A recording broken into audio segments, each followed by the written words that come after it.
제가 처음부터 하는 이유가 지금 올해 아침에 오면 해야 할 것들이 있어요. 물 나오는 거 확인해야죠. 폼 나오는 거 확인해야죠. 이런 것들 기본적인 걸 확인하고 나서 세차를 하는데 제가 그걸 빼고 지금 이야기 드려가지고 다시 한번 이야기 하는 거고요. 일단 아침에 오시면 일단 키를 관리로 하시고요.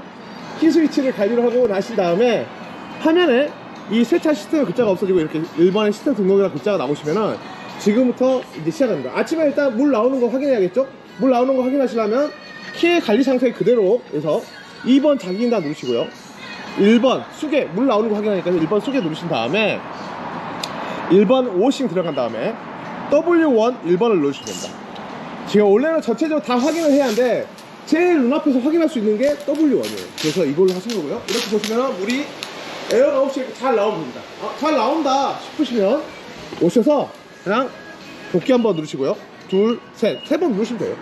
세 번 누르고 나서 이제 고압이 나오는 거 확인할 겁니다. 고압 나오는 거 확인한 것은 2번 자기인단 누르시고 다시 똑같이 1번 수계 누르신 다음에 4번 고압계 누르신다고, 그 다음에 2번 죄송합니다, 1번 승하강 고압 누르시면 됩니다.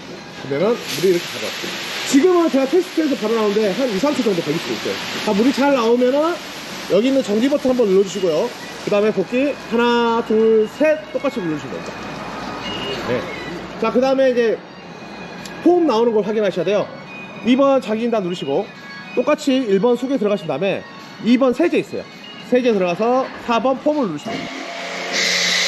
폼도 똑같이 지금은 제가 테스트를 해가지고 바로 나오는데 올라오는데 실제로 아침에 6초 정도 걸려요. 6초 후에 나온다고 보시면 됩니다. 이제 보고 잘 나오면은 똑같이 여기 있는 복귀 버튼 누르시고요. 정지 한번 누르고 복귀 버튼 누르시고 하나 둘 셋, 정지 한 번에 복귀 3번 누르면 한 3초 정도 있다가 멈춥니다. 왜냐면 안에 있는 거품이 완전히 다 밀어낼 때까지 좀 시간이 걸려요. 그래서 일부러 좀 더 작동하다가 멈추니까 그 점 좀 이해해 주시고요. 자, 이렇게 물 나오는 것을 테스트하고 나신 다음에 키 스위치를 운전을 돌려주시면 됩니다. 운전을 돌려주면 세차 접수 엔진 뜨면서 콘베어 전진에 불이 들어올 거예요. 깜빡깜빡. 이거 누르시면 돼요. 그럼 콘베어가 아침에 자기 위치를 한번 다시 잡는 거예요. 이거는 내가 키를 꺼짐을 했다가 관리로 하고 운전을 돌리신다면 무조건 한 번은 눌러주셔야 돼요. 자, 이렇게 콘베어가 멈추고 나면 이렇게 브러쉬가 다 가운데로 모입니다. 위에 있는 윗면 브러쉬나 위에 바람 나오는 TN, DTN 노즐도 아래로 내려오고요. 이렇게 다 모인 걸 확인하시면 되고요. 이렇게 다 모였을 때가 세차 준비가 끝난 거예요. 그럼 이렇게 해서 이 콘베어 쪽에 차를 집어넣겠죠. 자, 그런데 여기 들어가는 차량에 대해서 아셔야겠죠. 우리는 승용차, 지프차, 승합차로 구별하지만 얘는 그런 거 몰라요. 얘는 3박스, 2박스, 1박스. 이게 뭔 말이냐? 이쪽 한번 보십시오. 자, 보시면 승용 3박스, 지프 2박스, 승용 1박스 해가지고 그림을 제가 이렇게 그려놨습니다. 그죠? 박스 작은 거 하나, 큰 거 하나, 작은 거 하나. 그때 모양이 승용처럼 비슷합니다. 작은 거 하나, 큰 거 하나 떴더니 지프랑 비슷합니다. 그리고 큰 거 하나 떴더니 승합이랑 비슷합니다.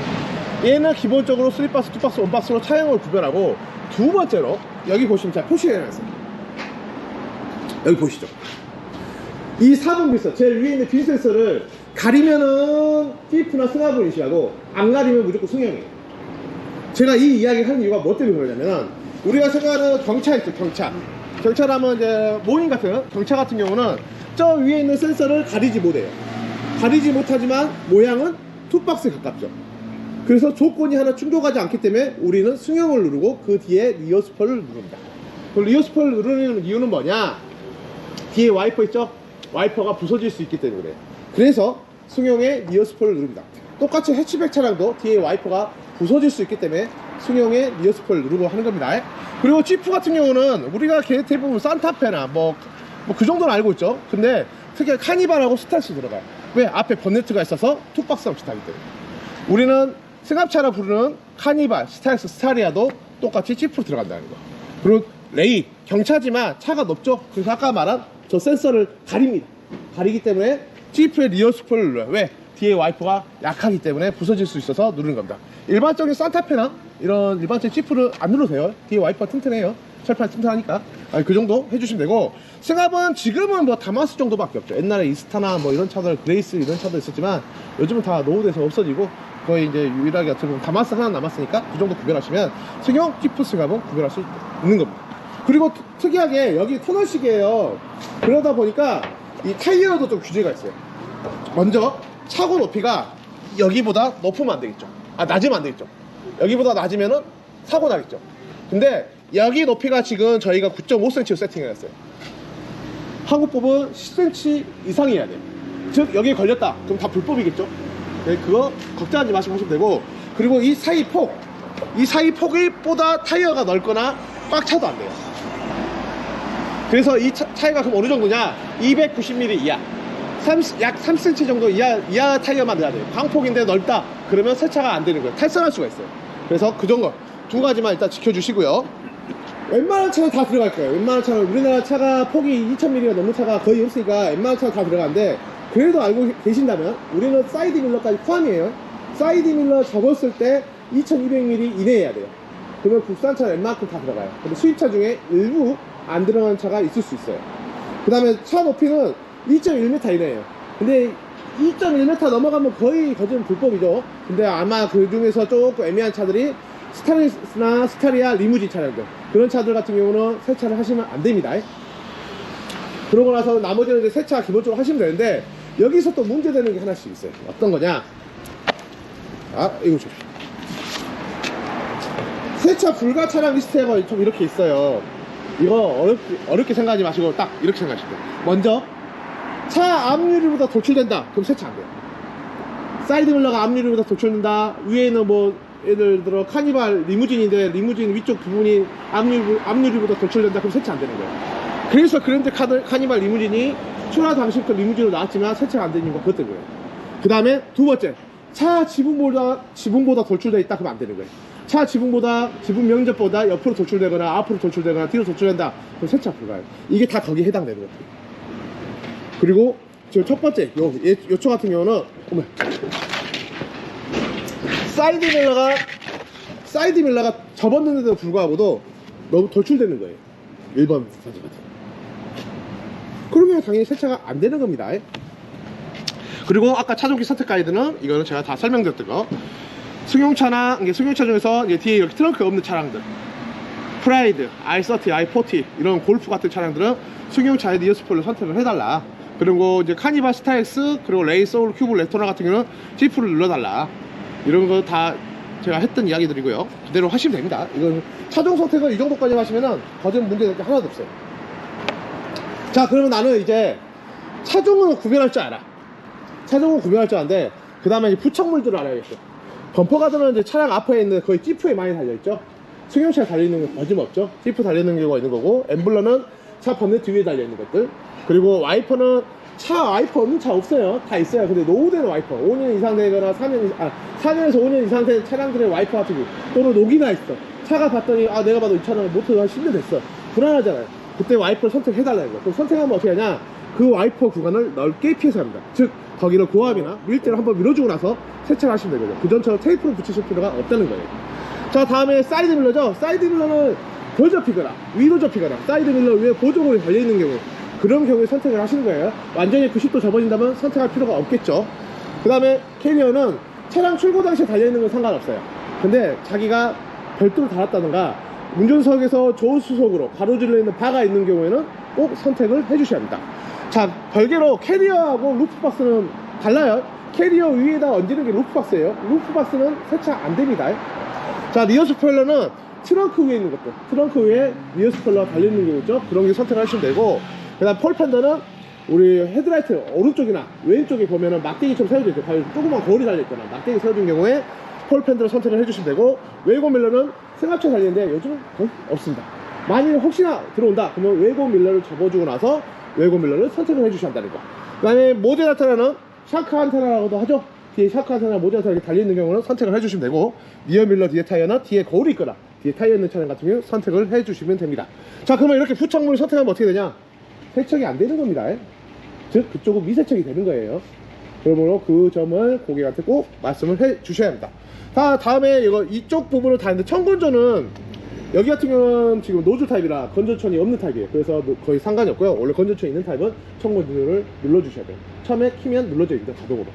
그 다음에 옆면 겹해, 윗면 상하, 저는 추천하지 않아요. 이건 수동 조작 방법인데 이거는 이걸 누를 경우가 생기는 경우는 좋지 않은 상황이고 차가 그만큼 부착물이 있기 때문에 터널형 같은 경우 안에 들어간 차를 잘 볼 수가 없어서 그래서 지양하셨으면 좋겠습니다. 자, 프린터는 이거 좀 이따 알려드릴게요. 자, 급수 일절은 이제 물 나오는 건데 요걸 누르면 어떻게 되냐, 이쪽에 오시면 여기 문을 여시면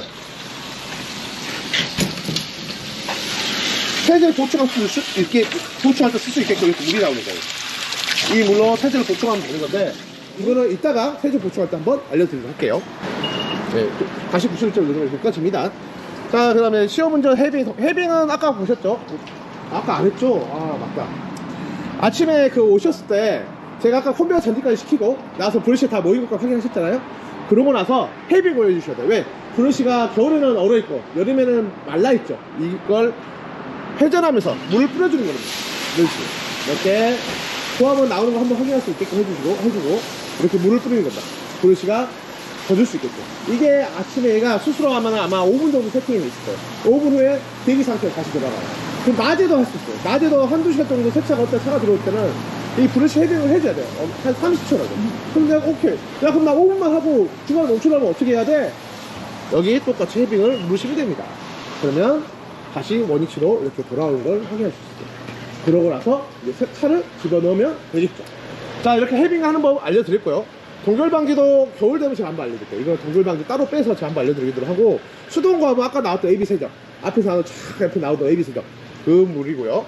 이어 와이퍼, 뒤에 와이퍼 있는 경우인데 이거는 솔직히 누를 일이 없어요. 거의 다 대부분 이어 스펠을 눌러서 세차를 하기 때문에 이 부분은 거의 신경 안 쓰셔도 될 것 같고, 선풍기 공회전, 청건조 공회전인데 청건조가 달려있는 경우 청건조가 젖어 있을 때 공회전을 눌러서 청건조를 이제 말리는 역할을 하는데 회전 안 하는 것보다 효과가 있기 때문에 기능 조금 넣어져 있습니다. 자, 사이드 밀러 2는 스위차. 여기는 사이드 밀러는 국산차, 수입차. 왜 이렇게 분리되어 있냐면은 수입차가 사고가 좀 더 높아요. 이 번네트라든가 위치적으로 사고가 높아서 보존값이 들어야 하기 때문에 저희가 사이드 밀러 2로 해서 따로 빼져 있습니다. 그래서 사이드 밀러 위쪽은 승용차고 아래쪽은 수입차다, 이렇게 구별하시면 될 거예요. TV 수동 상승, CCTV 수동 상승도 일단 테스트하겠습니다. 자, 여기까지 해서 일단 조작권 사용하는 거 알려드렸어요. 이렇게 사용하다 보면 이제 차량을 넣어야겠죠. 차량은 당연히 진입시키는데 딱 여기 이 바 있죠. 여기 근처 언저리에 있으면 돼요. 너무 뒤에 있으면 이 올라오는 브라켓에 걸려서 차가 다칠 수 있겠죠. 그래서 이 정도에서 적당히 있으시면 돼요. 그걸 왜 그렇게 이야기를 하냐, 차가 들어왔을 때, 잠시만요, 여기 문 좀 닫을게요. 차가 진입했을 때 이 센서를 가리면 안 돼요. 앞에가 이 정도까지만 가리고 시작하면 안 되기 때문에 그래요. 그럼 대부분 위치가 딱 여기 정도예요. 그래서 그렇게 이야기 드린 겁니다. 자, 다음은 이제 차량을 진입을 하겠죠. 자, 차량을 들어오면 들어오세요 앞바퀴 여기까지 했잖아요. 그러고 나서 하실 게 이거예요. 이거는 제가 정한 게 아니에요. 혹시나 모르는 사고가 발생을 했을 때 보험사나 이제 고객들이 이 정도로 우리가 하지 않으면은 과실이 발생하더라고요. 그래서 우리가 해야 할 것들은 먼저 차가 들어오면은 기어 중립하시고요, 브레이크 밟지 마시고요, 이 세 가지를 합쳐서 세차 중에 차량 조작하지 마세요. 이렇게 하시는 거예요. 그리고 도어락 잠금을 해주세요. 이 도어락 잠금을 하는 이유가 차가 들어온 이제 요즘 차가 신형 카니발 같은 경우는 옆에 버튼만 눌러 옆문이 열려버려요. 뒷좌석 문이. 그러면 세차할 때 브러쉬가 타사삭 치면은 열려버리겠죠. 그러면 사고 나는 겁니다. 그래서 꼭 도어락을 잠금을 해달라는 거예요. 주유구 똑같이 열려버릴 수가 있어요. 그렇기 때문에 꼭 도어락 잠금을 해주셔야 돼요. 자, 그러면 뭐면 하냐, 기어 중립하시고요, 브레이크 밟지 마시고요, 세차 중에 차량 조작하지 마시고 도어락 잠금을 해주세요. 꼭 이걸 해주셔야 하는 거예요. 개별적으로 이야기해 주시면 더 좋고요. 네. 자, 이 정도 이야기 해주시고 나서 아까 알려드린 대로 세차를 선택을 하신 다음에 시작을 하시면 되겠습니다. 자, 이렇게 해서 이제 세차를 하다 보면 세제도 보충할 도 있고 센서도 닦아야 하고 그럼 몇 대 했는지도 알아야 하잖아요. 그런 관리 요령에 대해서 알려드릴게요.